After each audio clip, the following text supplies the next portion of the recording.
Okay, let's get into it. Today we are doing a deep dive on a really specific, really important piece of hardware. We are the Thor Broadcast H-IPRF-16QAM modulator. And this thing is, it's basically a crucial bridge between two different worlds, right?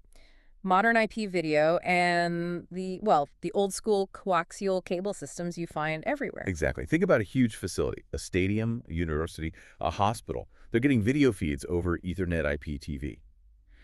But all the TVs in the rooms, they're still connected by coax. So you have to solve that problem. How do you get that modern IP content onto that legacy system? And that's what this box does. It converts just a massive amount of digital video data and modulates it onto standard digital cable channels. And the key spec, the one that really jumps out, is the sheer density. Right. It can take up to 124 separate IP transport streams. 1,000. Yeah, 1,000 streams in, and it packs them down into 16 non-adjacent QAM channels out. So that's essentially a whole head-end, an entire rack of older gear squeezed into one small box. That's the whole game right there. It saves space, it saves power, it saves a ton of complexity. Okay, so let's dig into the input side first, the IP side. So you've got two individual Gigabit Ethernet inputs. Two RJ45 connectors. Right.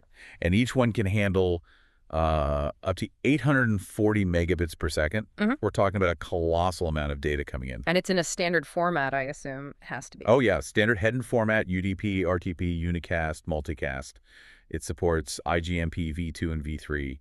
Basically, you can plug in almost any professional IPTV source, and it will just speak the language. So that data flows into the translation core. This is where the magic happens. You have all these streams coming in. Up to 1024, yeah. And it multiplexes them, and then it modulates them.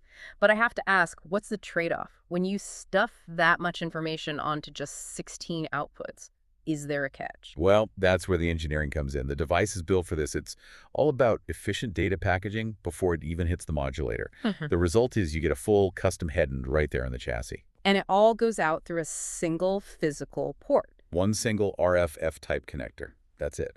One cable to feed your entire building's coax network. Which has to conform to certain broadcast standards. Precisely. It adheres to EN 300 429 and, critically, ITUT J.83A and B. J83B being the North American standard. Exactly. So it's built for global use right out of the box. Essential for integrators working on international projects. Okay, let's shift over to management, because with this much going on, you can't just be flipping switches. No. Control is everything. It's all managed through a dedicated NMS port with a web GUI. And one of the key functions in there is something called PID remapping. Yes. The program ID. This thing supports up to 180 PIDs per channel. Now, that sounds like a simple organizational tool, but what does that let you do in the real world? Why is that mission critical? It prevents absolute chaos. Imagine you're pulling in feeds from everywhere. Yeah. Satellite, internal cameras, digital signs. They all have their own internal ID. And they probably conflict. PID remapping lets you go in and say, okay, this feed is now channel 50, this one is 51, and so on. You are building your own logical, custom cable lineup for your users.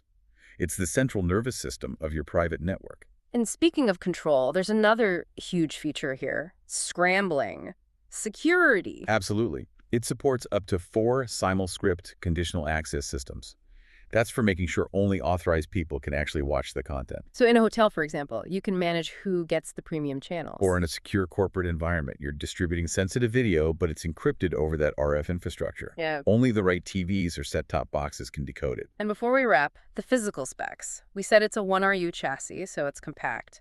But the power consumption is just 15.4 watts. Which is incredible. It just reinforces that core theme, density and efficiency. So the big takeaway here is that this isn't just a simple converter. It's an all-in-one box for creating a complete, modern, fully managed digital cable lineup from an Ethernet source. Right. And for a final thought, think about those features we just discussed. PID remapping and scrambling. Even now, in this age of pure IP streaming to phones and tablets, these features prove there is still a massive need for localized, secure, and controlled distribution over those rock-solid coaxial systems. You're not just moving data around. You're actually generating your own private, secured cable network that you have total command over. Which leaves a pretty interesting question for you to think about. As we get closer and closer to fiber going into every single room, how much longer will that technical and financial need for this kind of sophisticated IP to RF translation really drive the market? Something to mull over.